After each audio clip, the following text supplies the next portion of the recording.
Hello, everybody. Welcome back to Chatting Pitch. I am Leslie Way. And I am Matthew D. Smith. Thank you for joining us. Regular listeners will know what we're all about. But maybe for a first-time listener, we can always cut in that clip that we used last week, Leslie, where you talked about a bunch of nonsense. Yeah, which one was that? What did I say? You just said a load of nonsense. Oh, for a whole hour. Yeah, for a whole hour. Put that clip in. Like a whole hour, and then we'll get into the actual podcast. So this one will be 2 hours in total. No, what was that thing that you said earlier to me? You forgot how silly it was that we were doing that song parody at the end. I can't remember who sings that song now. Well, it's been covered quite a few times. I don't know the original. That saying something stupid. I think. Yeah. Something spoil it all. Saying something like. Tom Hanks in Star Trek, which is great. As a reference to last week's episode, so if you want to find out what that is, listen to the whole thing because it goes right at the end. But you need to listen to the whole thing to get the context. Yeah, you can't. You can't fast forward it. It's not allowed. New listeners, this podcast is all about talking about movies, talking about things about movies, and then pitching a movie at the end. Usually the first half is talking about movies, second half is coming up with funny ideas. But this week, this movie hasn't even been released yet. What is it, Matthew? It's Megalopolis, the latest from Francis Ford Coppola. Coppola? Is it Coppola or Coppola? Either or, potato, tomato, Coppola. Francis has... We are clearly experts of our craft. Would you like a selection of Francis Ford's polos mints? Can you tell this is all scripted? But it's been long in gestation, this movie, hasn't it, Leslie?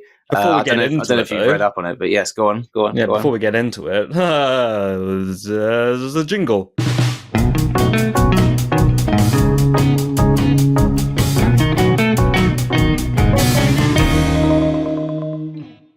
And now we're back. So, tell me about this. What is Francis Ford Coppola's Megalodon Megalodon versus Megaloctopus versus Megalolipus. Megalollipops. It's a cat eating a Chuppa Chup, but it's 8 stories long. I saw online that apparently it's not pronounced Choppy Chop. It's actually pronounced Chuppa Chup because it's Spanish. I believe it's either Spanish or Italian. I can't remember. Don't quote me on this, but it's chup or chupa. Chupa does sound Spanish, actually, like la chupacabra.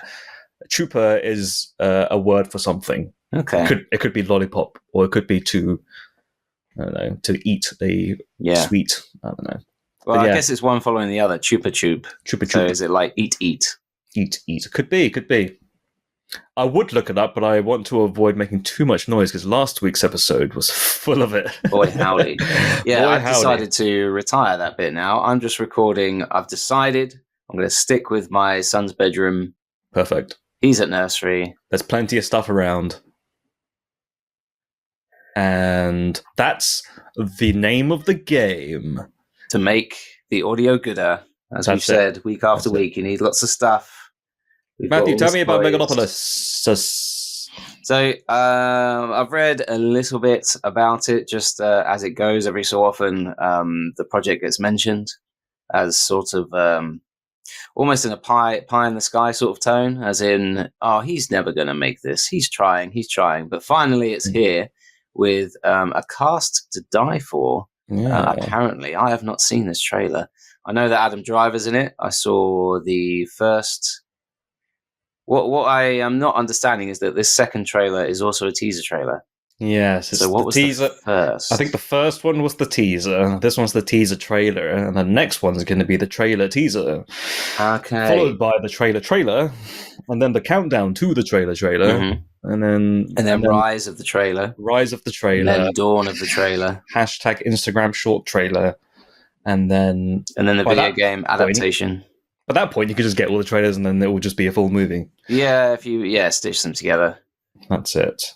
That is, you know what is It's interesting. Trailers now these days, and this one doesn't, thankfully, but a lot of them have this trailer bumper that happens at the beginning where it says, trailer is about to begin in 5, 4, 3, 2. And I get what it's supposed to do.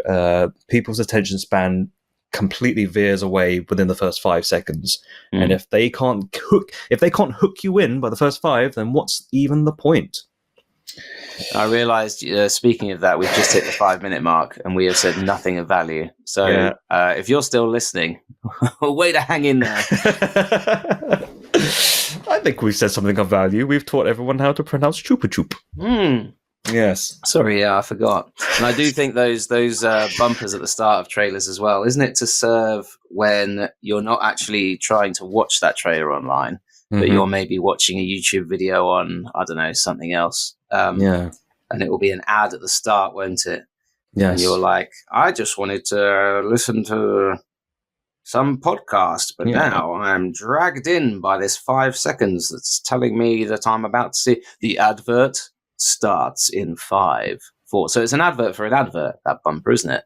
Exactly. Have you ever been to watch the advert and then you get the advert for that advert? Yes, I've had that before. And then at the end I go, well, that saved me some time. I don't have to watch it now. Well, sometimes they do the whole 5, 4, 3, 2, 1, and then you're able to skip it because they give you 5 seconds to skip that ad. Yeah. And sometimes they're unskippable. So you can't. But I found a hack. I found a massive hack for it. So I tend to watch YouTube a lot on my PlayStation because it serves as a media player as well. I actually don't use my PlayStation to play many games. I use it to mainly watch Netflix and YouTube, Amazon Prime, because it connects to the TV and I can watch it on a big flat screen. I do that with my washing machine. That's I right. don't actually use it to wash clothes. As we discussed last week, I don't wear clothes. You use it for its plethora of entertainment, including that one jingle that goes do do do do do do do. But if you put the right combination of color clothing, you can recreate the Netflix loading screen where it's like ba-bum, and all the colors fly towards you. Yeah. So as long as you put the right dark clothes in, you're all right. Yeah. You can't do it with a light load. Don't try it with a light load. That's you smacking the washing machine and then the door opens. The door opens and all the clothes fly at you. Ah! That's how they got the idea. Turns out, I think the ta-dum sound, and we're going to get back to the actual trailer eventually, but the sound of the Netflix ta-dum, apparently it originated from House of Cards. Really? Yeah, so was it the noise that plays whenever Kevin Spacey walks into a room? There are no musicians, no speakers or anything. It's just as soon as he walks into a room, you just hear that low foreboding da-dum. That's his feet. He was like auditioning for Michael Flatley's All the Dance. Da-dum. So... Oh! I'm sorry, I forgot I was auditioning for Michael Flatley's Lord of the Dance. And speaking of Michael Flatley's Lord of the Dance, Michael Flatley also had a passion project called Blackbird. Do you remember hearing about that? I read about this. I have not seen it. I very much would like to see it. Because by all accounts, it's pretty bad. Apparently, you can pinpoint exactly which part of the film is depending on which way his fedora is cocked to the side. Okay. Please tell me that if you go through the film, it moves. It's like a fall through. From left to right. It's like the moon orbiting the Earth. Yeah, and once it hits his right ear, you know it's the final scene. I do want to watch that because I heard it's horrendous, but it's horrendously bad, almost like, The Room or anything that is a train wreck of a movie. But we're not here to talk about that. We're not here to talk about other people's movies. We're here to talk about Mega Chuppa Chups. Mega Chuppa Chups versus Giant Megalodon.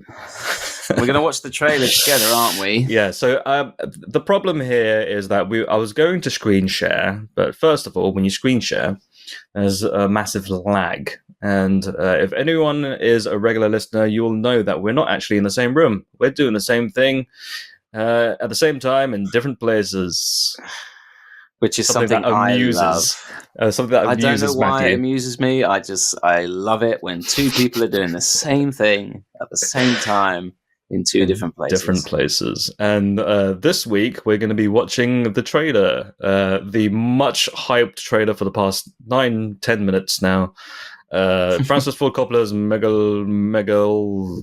Let's just play the trailer. Megalopolis. So I've got it on 0. Have you got it on 0? I've got it on 0 seconds. Any listeners who wish to join in, that's right. We're not going to edit this out. A first time for Chatting Pitch, a live reaction to a trailer. So wait, you say reaction. Are we going to have to be like those over-the-top idiots on YouTube? Do you want a reaction? Is what I'm saying. Do you want a real reaction or do you want a YouTube reaction? Hang on. Before we do this, why don't we can screen record this, couldn't we? And then that way we can upload it to the YouTubes if we wanted to.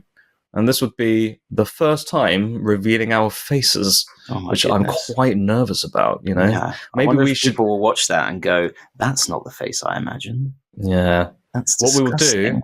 What we'll do is we'll deep fake it and we'll put Francis Ford Coppola's faces on our heads. On both of our heads. Wait, let me just check my screen. Yeah, see, a bit like my audio quality, the people who watch this will realize which voice is mine because the video quality is also awful. Yeah. Well, it is what it is, but hey, I'm ready to watch it. Are you ready to watch it? I'm ready to watch it. Here we go. So, wait, no, I'm not ready. I am ready now. I can see the logo already. I'm perturbed because apparently it says AI. AI. Yeah, that's strange, isn't it? That's very strange. I've already seen this trailer, I think. No, I haven't. I've seen the original teaser trailer, but, well, what is it called? The teaser. But this is a brand new one that came out. The teaser for the teaser. This is the teaser for the trailer. This is the teaser for the trailer. So, no, this is the teaser trailer. This is the teaser trailer. So it's not the teaser for the trailer.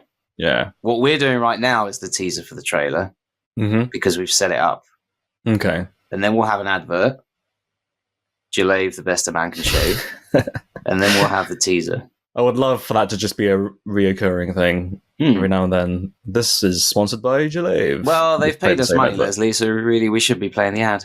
Yeah, exactly. Anyway, here we go. I'm ready to press play. Are you ready to press play? I am ready. Here we go. This year is the year of the next generation of Razor. When every day is a struggle to show the world just how good you can be, you need Jalave Turbo Well, that trailer was so powerful, it made my computer crash. So you guys probably didn't know this, but we were recording remotely. Obviously, we do that every episode.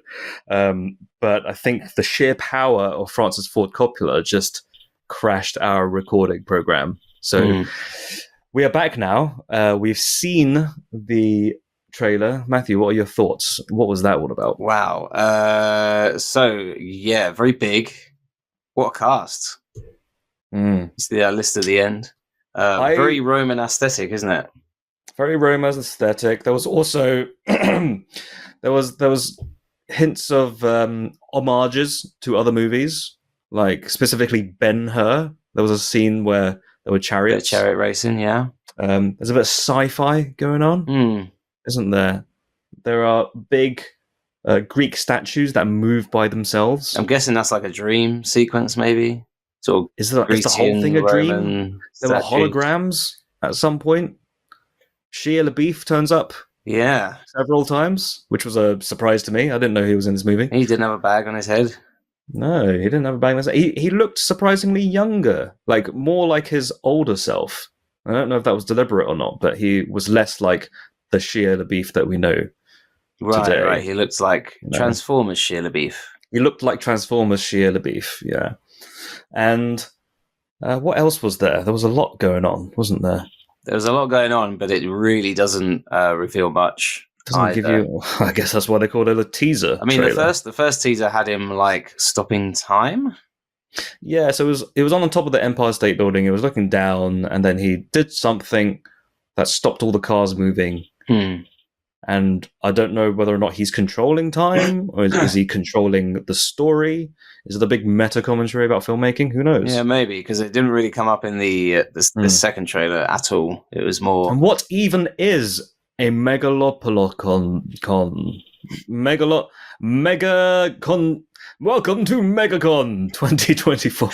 It's a convention of everything that's big. Like me, Brian Blessed. Adam Driver's alive! The trailer was so big it melted my computer. That's a cracking impression of Brian Blessed. You have to lift your hands up in the air and just shake them. That's right. He's still around, isn't he? Yes, I'm right here, Leslie. I apologise, Brian. I didn't realise you were here with us. Moving swiftly on. The look on your face, the way that you just sort of just rubbed your eye. I was like, I'm sorry. I'm sorry, Brian. Didn't realise you were here today. Right. Was there anything else that we can take away from that trailer? Because it was very ambiguous, you know? It was incredibly ambiguous, which I like.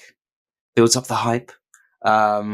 It looked very beautiful, because I know that there were quite a few stories in the media about Francis Ford Coppola struggling. Well, not struggling, but...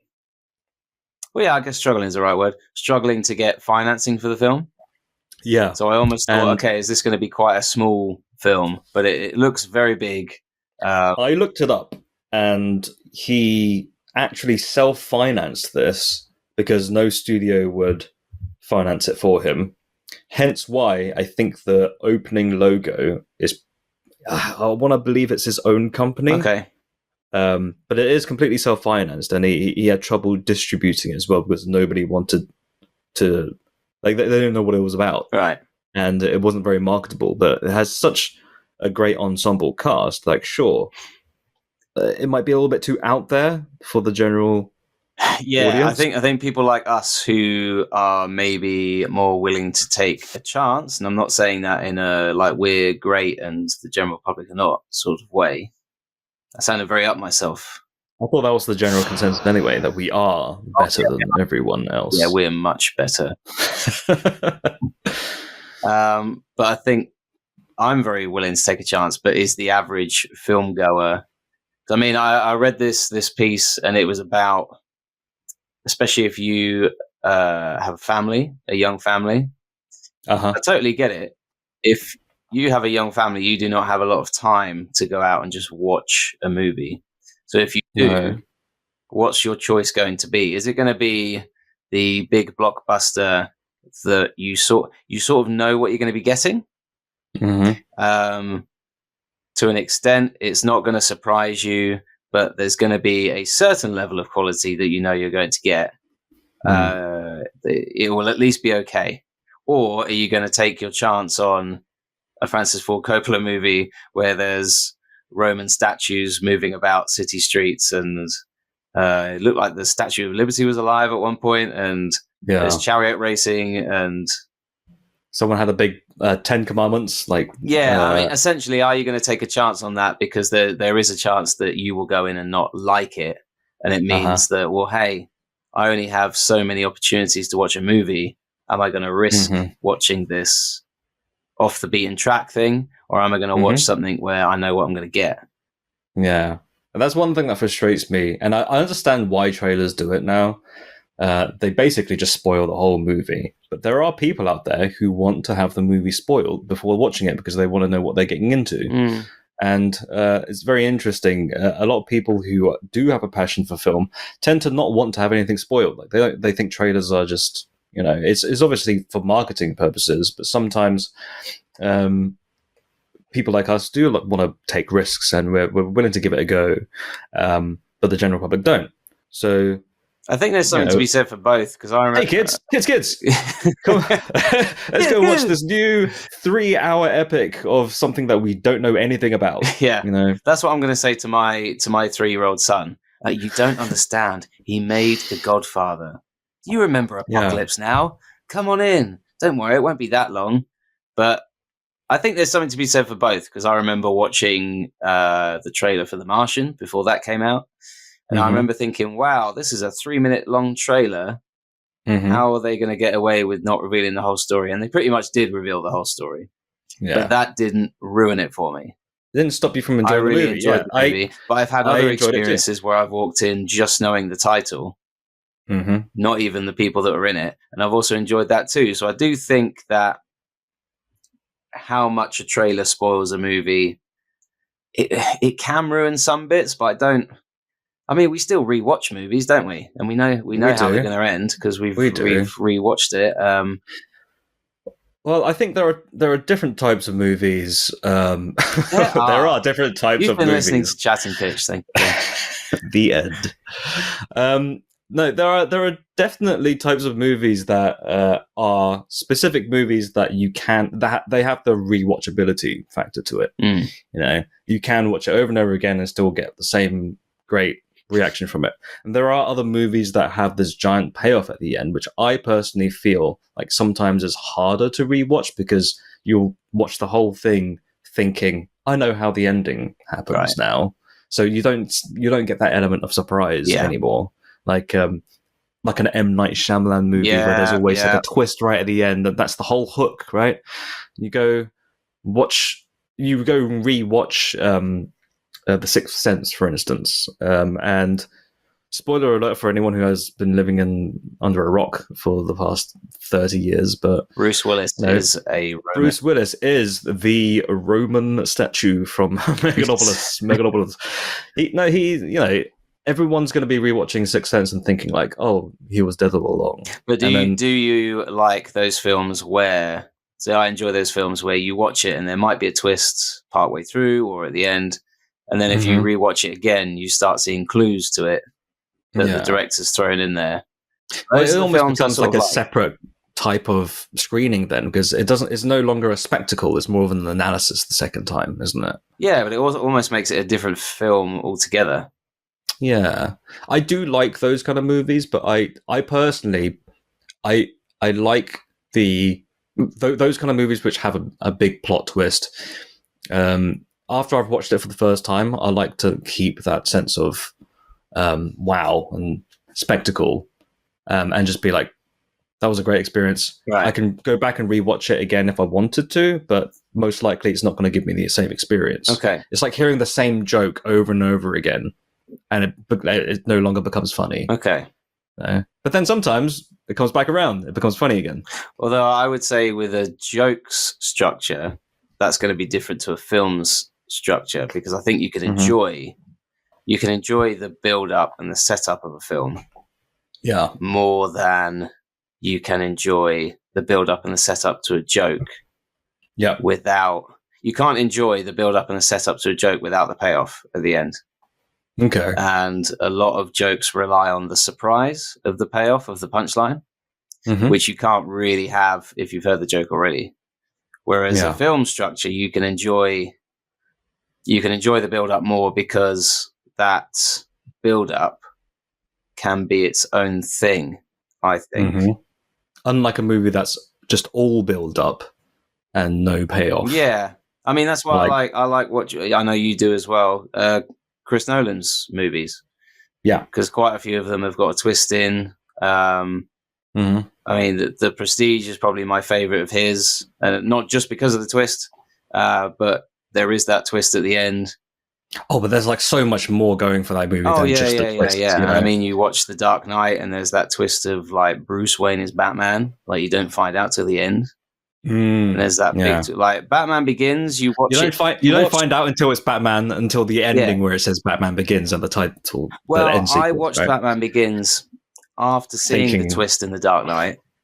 Yeah. And it was like, oh yeah, you're teasing it. You're leaving little hints that Bruce Wayne is Batman, but not enough so that first-time watchers will be able to see it. Yeah. So I thought it was an American Psycho sequel. The first time I watched Batman Begins, I thought it was a sequel to American Psycho. Yeah, then until at the end it said Batman Begins in the credits roll, I was like, oh my lord. Whoa, wait, this wasn't an American Psycho.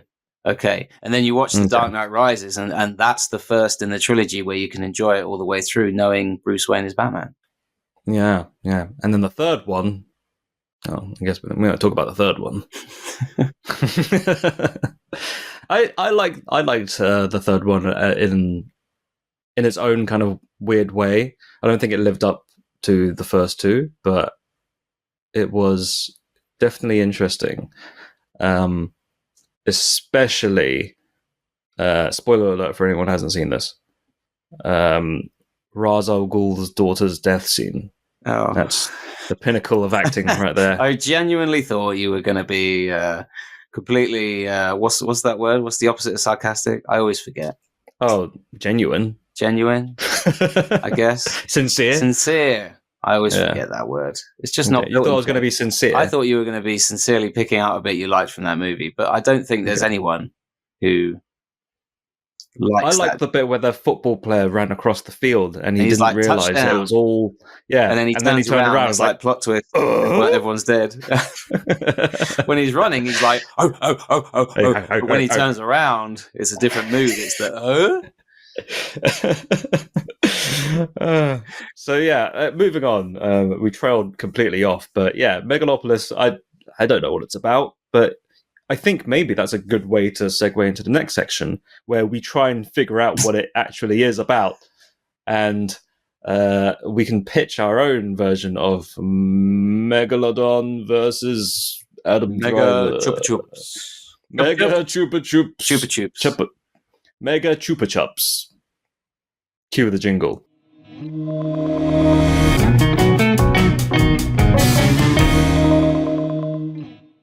Mate, for the bit where it just all messed up, should we have a jingle that just breaks down halfway through? Yeah, sure.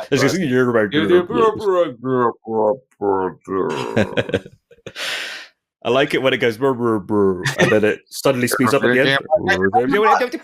And then it just stops. And then it would just be us like, wow. Yeah. Do you know, there's a really great example of that. We could possibly keep this in on the podcast, but there's a part in Kenan and Kel where he has that pen, and Kel is fascinated, and every time he touches the pen, it goes, time to write. Yeah. Time to write. And then Kenan gets fed up with the pen and chucks it across the room. And he goes, time to write, time to write, time to write, time to write, time to write, time to write, time to write. He's like, you broke my pen. Fantastic bit of writing there. Anyway, restart. Moving on. So, what do you think Megalopolis is going to be? And if you were to adapt that trailer into your own movie, okay, you know, where's it going to go? So we've got Adam Driver. He's standing on top of the Empire State Building. He can stop the cars. Why is he doing that? Because he's a traffic cop. He is traffic cop man, and that's perfect casting. Yeah, given his name, Adam. Yeah, yeah. Adamant driver. Adamant that you're going to stop now. Yeah, and then I guess after he stopped the cars, he takes off his suit and turns out he's got one of those big orange, like high-vis jackets. Yeah, that's why the lights in the trailers were so bright, because they were bouncing off his high-vis jacket. Like in his mind's eye, he thinks he's wearing like the most like designer suit. Yes, but then it zooms in and then zooms back out, and he's actually going like doing all these signs. Honk, honk. Do you think he's going to be one of those the traffic cops who are quite popular, that you see someone will film them on their phone and they're doing like a dance and stuff, and they're doing like they're getting cars. The cars are crashing, but hey, he's flossing, so it's fun. He's flossing his butt with a big old traffic cone. Oh, yeah. That's dirty. No, sideways. Not pointed ways. Like just between his legs. That makes it okay. Yeah. So he's a traffic cop. He's a traffic cop. Did Emily Blunt turn up in that? Did I see Emily Blunt? I didn't see Emily Blunt. Let's look up the cast. I thought I saw someone who looks like Emily Blunt. All right. I could be wrong. I'm going to look it up on my phone because I'm worried about making noise, but you can do whatever you like. Okay. So, Megalopolis. Oh. I tried to type Megalopolis and I accidentally hit K, and now it's turned up with Kegel exercises. So, I'm just going to go ahead and delete that. With Emily Blunt. So, the cast we have is, well, obviously we've got Adamant Driver. Mm-hmm. Adamant you're going to stop driving. We've got a actress called Natalie Emmanuel, who you've definitely seen before in Fast and Furious number 9. Was it? Yes. Yeah, she was controlling the computers. Giancarlo Esposito, who people who have seen Breaking Bad and The Boys will enjoy. Aubrey Plaza, she's great. Shia LaBeouf. John Voight, interesting. We've got Morpheus. He's in there. Morpheus. Oh yeah. Oh Lawrence yes. Fishburne. Yes. That is legitimately actually the one time in that trailer where I wanted to react like one of those over the top trailer people, because whenever Lawrence Fishburne turns up in anything, you know he's one of those where just the quality goes up 10% just because he's in it. Dustin Hoffman. I don't think he was in Dustin the trailer, Hoffman's but he's in there. He's on the list. Yeah. So you got John Voight. What was he recently in? I saw him in something. I don't know, some crazy YouTube video where he's talking about crazy things. Is he a crazy person? I didn't know this about John Voight. Is he renowned? Is he like Gary Busey? He has espoused some rather conservative right-wing views quite forcefully. Okay, well, this isn't a political podcast. This is a funny podcast. I am not commenting on him specifically. I am just surprised by his inclusion. Okay. So Talia Shire, we got Jason Schwartzman. Would have seen in Rocky. Remember Jason Schwartzman? Yeah, Jason Schwartzman. I've seen Jason Schwartzman. Hey, you Jason Schwartzman. You're the one people have been telling me about. Some of these actors I've never heard of. Some people have just got great names to say. We're doing impressions. And Jason Schwartzman is one of them. Adamant driver. Sorry, that's the last time I'm going to use that joke. Who is DB Sweeney? DB Sweeney. He sounds like a rapper. Let's have a look. DB Sweeney. Give it up for DB Sweeney. I can't say he's been in a couple of Disney films, like voiceovers, it says. Yeah. Some TV stuff. Okay. He was in House. He was in a TV show called Be Positive. I Be Positive. We're moving on. So the... Right, let's carry on with our pitch then. So we've got our yeah. So those are the people who are in the movie. This is, I'm guessing this is going to be a sort of America, but not the real America, like an imagined America where traffic cops can be millionaires. And I think zooms out and John Voight's there shaking his fist at the cloud. He's like, you shouldn't be a traffic cop. You should be a detective. And Adam Driver is, I think, the inner drive for his character. Wow. Not intended. But I think there's always got to be an inner battle with your main character. I think his inner battle is that he is a traffic cop, but he is being driven around. So at no point does he ever actually get to be the driver.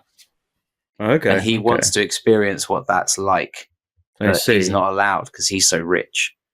And that's a problem rich people have. They're not allowed to drive. They have to have a driver. They have to be supervised.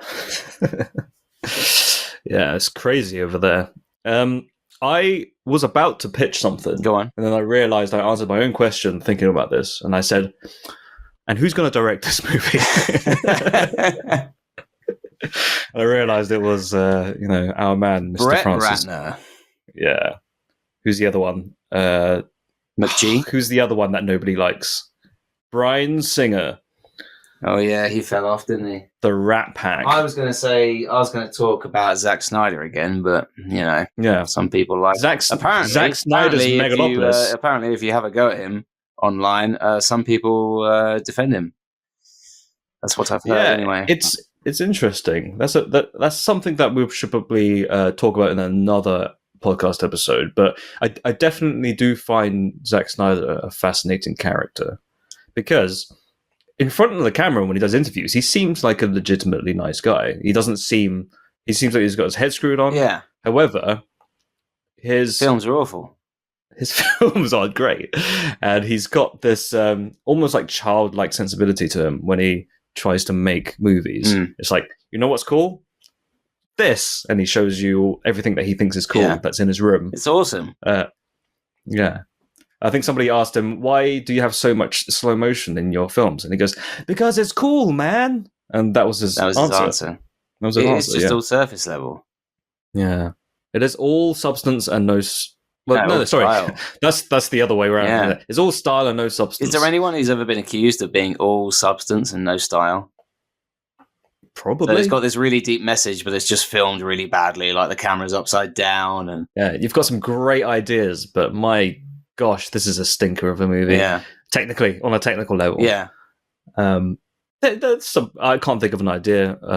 I can't think of an example off the top of my head, but I'm sure it does exist out there. Anyway, yes. But he's fascinating in a way that you can examine the fandom around Zack Snyder. So it's not actually him. But if you examine the fandom around it, I think there are a lot of great prime examples of toxic fandom when it comes to either people not liking him or people liking him. Because if you don't like him, you're wrong. We won't make this the basis for the episode, but I guess the last thing I would want to say about it is that the fandom surrounding Zack Snyder can't seem, a lot of them, not all of them, a lot of them can't seem to get their head around that some people might have opposing views to them. Yeah, it's a fascinating case study. I could go on about this because there's so many parallels to other fandoms on the internet. But his themes particularly... particularly quick to you jump could say up. the same. You could say the same thing about. I really don't want to get into this because this is just a rabbit hole that we can go down. But obviously there's, the K-pop fandom that can be very toxic as well. Right. I don't know if you know anything about that, but they're also like, if you insult anyone from any K-pop boy group or girl group, those fans will rip your head off. Okay. Yeah, and they know how to work the internet and take you down.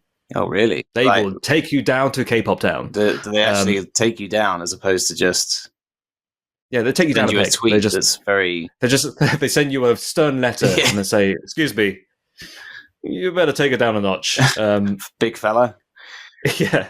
Anyway, moving on. So we are talking about Megalopolis, directed by Zack Snyder, featuring all the K-pop stars. No, so where did we get up to? He was on the Empire State Building. He's doing traffic signals and stuff. Who else have we got? We got Shia LaBeouf. Shia LaBeouf. Now, from Transformers, Sam Witwicky. Optimus! He shouts.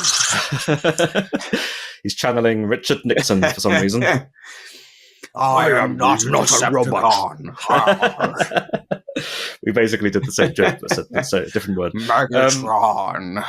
So Richard Nixon plays those giant. Who knew statues. That Richard Nixon? I love doing. I know my Nixon isn't great, but I love doing Nixon. But who knew that him saying different names from the Transformers series would be so much fun? Yeah. Bumblebee, you better get yourself a new radio. Yeah. So every time I shake my head, my headphones are like rattling. Because you have to shake your head, don't you? Yeah. That's what he always did. All right, so we've got Shia LaBeouf. What's his character? What did it look like he was doing? Because I saw it. There was a brief moment of him in a crowd. He was also in a taxi, looking out the window. There were meteors, weren't there? I remember seeing meteor showers. How can we get that in? Maybe Shia LaBeouf is a taxi driver, and he's always coming across Adam Driver's character because they're always on the street, aren't they? Doing their respective jobs. And maybe they have to learn to work together. They used to be enemies, but now they have to work together to fight off these meteors. He also works at a deli. Sure. Just because Adam Driver works with cars. Shia LaBeouf, he has to sell beef. And Lawrence Fishburne has a really unsuccessful fish restaurant. Yeah, it's all burnt. It's all burnt. It's all terrible. But people go there in a sort of it's so bad it's good sort of way because he has great service. I'm getting flashbacks of our restaurant idea. Oh, remember our restaurant idea? Yeah, let's not. That's a rabbit hole we don't need to go down. That's another rabbit hole. So who else is in this? We've talked about this before, but now we have to say it. That our restaurant idea was just a bunch of a bunch of puns for names, celebrity right? puns based on, Yeah. if your head hurts, you take a bit of Seth Rogen. If you need the If you need to toilet, go to the toilet, if you need to go to the toilet, if you use the men's toilets, usually you would go to the Denzel washing rooms. yep. And if you if you go to the ladies' toilets, usually you would go to the Lucy Lou's. Forgot about Lucy Lou's and many others. And many others. What was it? There was one that was so bad that we kind of shoehorned it in, and that was Bruce Phillips. Oh yeah, I got a couple of Bruce Phillips. Bruce's was it chicken fillets? Was it? I don't think it matters. You just get a surprise. Fish fillets? They're a surprise. Yeah, it's a gamble every time. Yeah, gamble. Different fillets every day. Depending on what stock we get that day, will depend on what fillets you have. Great. Moving on. So we got Sheila Beef. Oh, so who else? What's his? I always forget how to pronounce his name. Is it Carlos Espinosa? Giancarlo Esposito. Okay, there's. You were getting mixed up with Scrubs a little bit there. Yeah. So what's his character? I didn't see him in the trailer. I didn't see him in the trailer, so it's hard to say anything. Also, it's a mashup of all of his characters. Yeah. So he's frying chicken. He's frying chicken, but he's also the CEO of a massive conglomerate. Yep. He's also got a big lightsaber, and because remember he was in Mandalorian. Yes. Do you remember that? Yeah? I did not see that.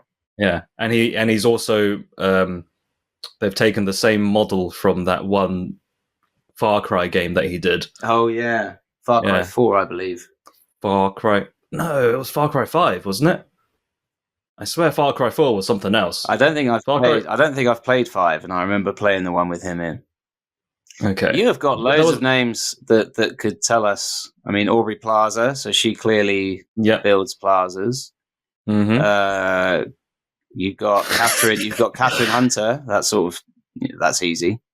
Yeah. Mind Hunter. Grace Vanderwall. It's spelled maybe Vanderval. So I guess she just goes around being wonderful. Okay, wunderbar. Or maybe she vandalizes walls. And Adam Driver, his character being on the street so much, he's always seeing her vandalize the walls. So she's another one. He's always trying to stop Sheila Beef from speeding, but he's also got to stop Grace Vanderwall vandalizing all those walls. Okay, so all these characters somehow, it's an ensemble cast, isn't it? So they all come together somehow. They're all doing different professions. Yeah. Okay. What's Dustin Hoffman doing? What's a Hoffman? Hoffman. So what's hoffing? He's just someone who has acid reflux all the time. Somebody get this guy some Gaviscon. Yeah. You need some Pepto-Bismol. Dustin Hoffman. So that's that. So how do we get them all? Oh, Jason Schwartzman. What's Schwartz German for? Oh, I don't know. I'm gonna look that up. Shorts. He makes shorts. He designs designer shorts. Schwartz is, and that's German why Balthazar Getty is in it, because Balthazar Getty is a photographer. I guess, is it Getty Images? Okay. There we go. Yep. Perfect. All right. And that's the movie. But then just a bunch of people doing their jobs. Doing their jobs. And then at the end, there's a meteor shower. Yeah. The end. And Adam Driver and Sheila Beef are the only two that can stop this meteor shower. Right. But they have to use all the skills. It's like a Fast and Furious Avengers. They have to get the team together. Yeah, but this is not Francis Ford Coppola's Megalopolis. This is Zack Snyder's, isn't it? This is Zack Snyder's Megalopolis. We're doing a team up, right? Yeah. Why don't we do one better and be like, okay, we've got that concept. Mm-hmm. What if a different director was to take helms of this? Like, not Zack Snyder, not Francis Ford Coppola. What would, say, for instance, Steven Spielberg's Megalopolis look like? Oh, well, at least one of the main characters would have to be a child. A dinosaur. Yeah, sure, a dinosaur. And that would be, I think it's got to be John Voight. That's got to be just Dustin Hoffman. Do you think? Because he sounds a bit like a big T-Rex. every time he breathes. That's just like a friendly dog. It's like, yeah, but then there are moments when the T-Rex kind of breathes, doesn't he, onto the car, Right. and he's like, Tootsie. their vision Tootsie. is based on movement. Tootsie. God, no, do your Tootsie joke. Their vision is based on Oscar success, like T-Rex. Yeah. Okay, so that's Steven Spielberg's. What about you? Think of another renowned director, an auteur. Sorry, or an auteur. An auteur. Yeah. Well, Christopher Nolan. We talked about Christopher Nolan's Megalopolis. Yeah. I guess that one would be like jumping, time, wouldn't he? Yeah, it would be jumping through time, jumping into time, making it is time, rolling time, making it into a loaf of bread, making it into a big fruit roll up. Yeah. Trying to eat it in one go, but it doesn't go well. Yeah. You ever try that? You try and eat a fruit roll up in one go? No. And then you have those people that don't take the fruit roll up off the tape. They just eat it almost like if you gave a duck an entire loaf of bread, instead of just giving them little mouthfuls, they would just be out. Those people that just eat it off the tape. And I just think, just take it off, man. By the way, side note, you should not give ducks bread. Did you know this? I did know that because of the baking powder or yeast or something in there. Their stomach, yeah. It hurts them, makes them explode. Tell you what, though, geese and swans, not a fan. Not a fan of geese and swans? Not a fan. They chased me once as a child, and since then, all I want to do is just kick them in the face. And I know you shouldn't, especially in this country, because they belong to the king. Yeah, not in this day and age. Not in this day and age. Oh, you could kick a swan in the face in the early 2000s, but boy, try and do it now. And that's just the way comedy's going, isn't it? It's just going downhill. Okay. I think we need to put in asterisks that Matthew's being 100% sarcastic, because I think some people might think that you were going around in the early 2000s kicking ducks and swans. I might have had to, the way that those ones were chasing me. Some people have a fear of cows because they know everything. They know when it rains. And they know how to attack your fishing equipment, according to a friend of mine. What? Fictitiously, like a crocodile in the water. You think it's a log, but it's actually a cow. Yeah. Or they sneak up while you're making yourself a cup of tea, and a cow sneaks up on its hind legs like a cartoon. Why else do you think they're the first ones to get abducted? Oh, because they know. Take us to your leader. Yeah. The aliens know. Yeah. So, what about Robert Zemeckis' Megalopolis? Well, I suppose it depends what era of Zemeckis we're talking about, because that could be all CG. In his prime. In his prime, I reckon. What's that? Yeah. Way earlier. Back to the Future 3. Was he Gremlins as well? No. I don't know. I don't think so. That was Joe Dante. That was somebody else. Gremlins was directed by...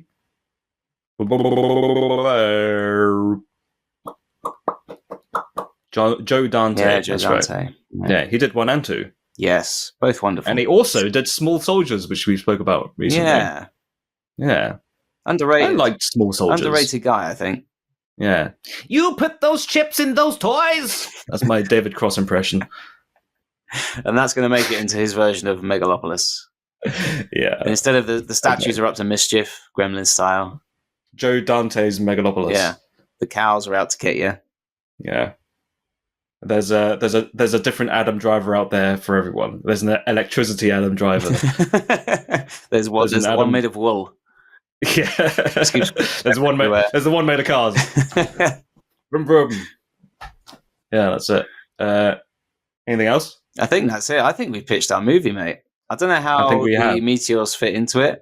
I guess it's just a disaster movie. It's a Roland Emmerich movie. Yes. Where everything explodes at the end. Yeah. And somehow everyone defies physics. And whenever whenever there's a big explosion or some big thing, there's a decent chance that someone's going to say something as if it's a one-liner, but it's not. Okay. Where we're going, we don't need a driver. Where we're going, we don't need beef. Where we're going, Lawrence, we don't need burnt fish.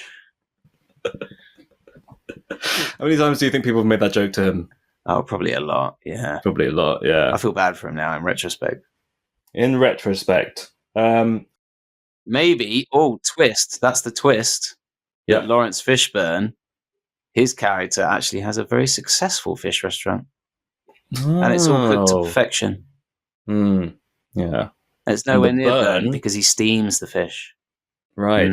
The burn is spelled BYRNE. Yeah, sure, if you want. Yeah, because then people can't get confused. Yeah. Although that would ruin the twist, wouldn't it? Yeah. Would that confuse you if it came up in the trailer? I don't know. I don't know what this is about. I don't know. Just like what the trailer is. We don't know what that's about either. We've come full circle. Full circle. Square. Who knows what shape we're in right now? I can't think of any other directors off the top of my head, so I think probably best to leave it there. Yeah, sure. Cool. How does it end? What, our movie or this episode? Yeah.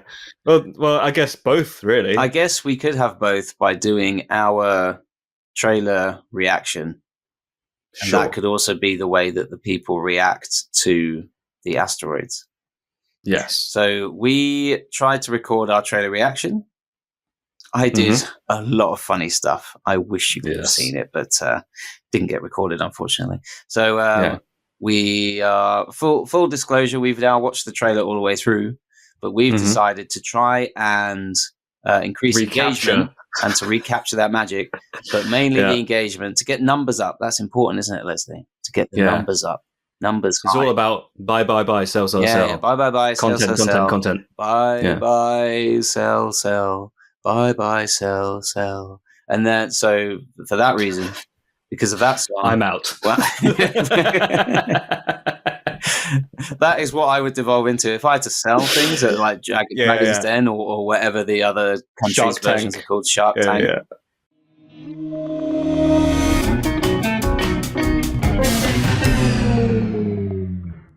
Well, it happened again. We had a lovely little technical mishap there. That's right. Just at the end as well. But we're back. We hope you enjoyed this episode of Chatting Pitch. Do go about your life feeling. It's good to feel. Yeah. Not inappropriately. No. I meant emotionally. I feel every day with my feelings. Feel every day with your feelings and with your hands where appropriate. And it's good to feel a good depth of feeling. Even if it's the lows, you've got to have the lows. You can't have the highs without the lows, because then the highs become boring and normal.